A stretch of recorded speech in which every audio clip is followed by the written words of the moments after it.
According to reports, the company is recalling nearly 3 million vehicles due to an issue with the emergency mechanical door release, which Chinese regulators found difficult to identify and operate. This recall affects several Tesla models, including the Model 3, Y, S, and X, and it's not just Tesla that's been impacted. Other car manufacturers, such as Xiaomi, Xpeng, and Geely, have also issued recalls for similar issues in their vehicles. The problem lies in the design of the door handles, which are meant to tuck seamlessly into the car's door panel but can be hard to find in an emergency. Tesla plans to address this issue with warning labels and a software update that will automatically lower the vehicle's windows after a collision.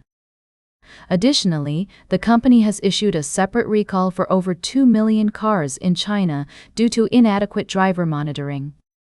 This recall requires Tesla to update its system to track the driver's eyes, in addition to checking if they're holding the wheel. It's worth noting that this is not the first time Tesla's door handles have been under scrutiny. In the US, there have been reports of door handles suddenly stopping work, leaving children trapped in cars. While it is unclear if Tesla plans to issue a global recall related to the door handles, this story highlights the importance of safety regulations and oversight in the automotive industry.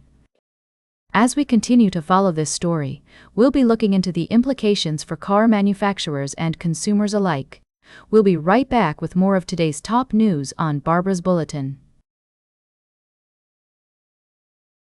Welcome back to Barbara's Bulletin. We're diving into the world of Australian politics, where a recent survey has shed some light on the country's populist surge and the rise of Pauline Hanson's One Nation Party. The research, conducted by Utting and Hawker, aimed to understand what drives Australia's populist movement and found that about half of One Nation's supporters are totally committed to voting for the party, while the rest can be persuaded.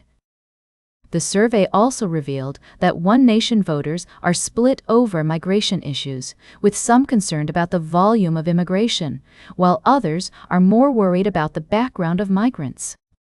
Additionally, the research showed that many of Hanson's supporters do not agree with her on certain issues, such as abortion and her relationship with billionaire Gina Rinehart. It's worth noting that the survey found One Nation's rise is as much a story of liberal failure as it is of One Nation's success, with immigration and the cost of living creating conditions for the party's growth. The research also suggests that Labour is overwhelmingly rejected by these voters, and the Liberals have not offered them a convincing alternative.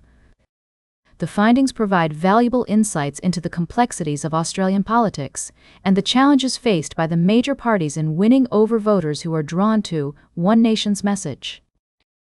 As we continue to navigate this complex political landscape, it will be interesting to see how the parties respond to these findings and adapt their strategies to win over these crucial votes. Welcome back to Barbara's Bulletin. As we close out today's show, I want to bring to your attention a critical issue that affects not only our nation's security, but also the well-being of those who serve our country.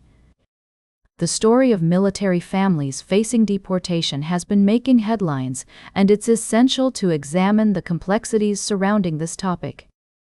According to recent reports, numerous spouses of active-duty military personnel have been detained and deported by Immigration and Customs Enforcement, ICEOI.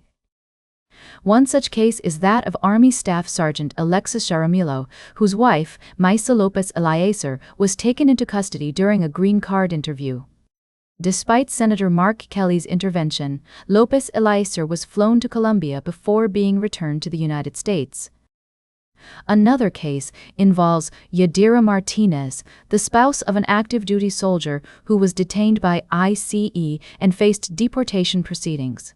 Fortunately, with the help of her husband's command and congressional intervention, she was released from custody and allowed to remain in the country.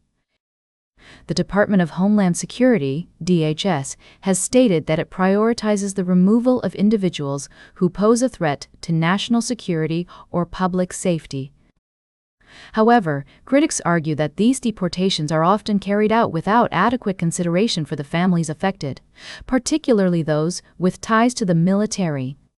Lawmakers from both parties have expressed concern over the handling of these cases and are calling for greater coordination between DHS and the Department of Defense to ensure that military families receive fair treatment.